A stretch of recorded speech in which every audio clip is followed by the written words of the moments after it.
What is up? So welcome to another episode of Bonsai. Mga tol, may dumating tayo na bagong materyales from Surala. So rough style siya, natugas. So sobrang solid, ang ganda. Tapos may pinadala si Boss Toto Earl. Naka-order pala tayo ito kay Boss Toto Earl ng Surala. Ito yung freebie natin.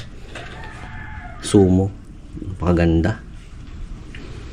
Ayan. So linisan muna natin ito. Pagkatapos i-prepare na natin for propagation. Yeah boy. Prepare muna tayo ng ating lalagyan ng malaking raft. So ito.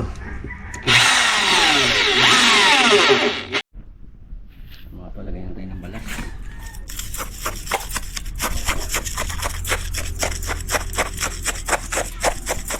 Mix pala to. May palay, may soil, may white rocks.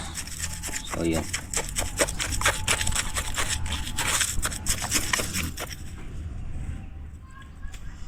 So ganda. May cross branches dito. Pero tignan natin kung anong pwedeng gawain. Antayin na lang muna natin magtubo ito bago tayo maka-decide kung anong talagang design natin dito. Yeah boy. Okay. So ayan na. Kasama na niya yung mga ginawa nating mga bantulinaw. So ito tugas na raft. Ito sumo na tugas. Ito mga bantulinaw na mga sumo. Yan bantulinaw rin.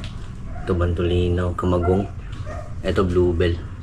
So ito yung mga natin, starter pack natin mga tol.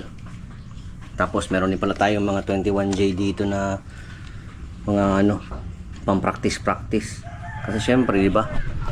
Ano pa tayo, newbie. So kailangan natin mag-practice ng wiring. So at least yung ma-practicean natin, hindi gaanong mamahalin ng mga tanim. So bugambilya, madaling hanapin, madaling praktisan. So yun lang mga tol.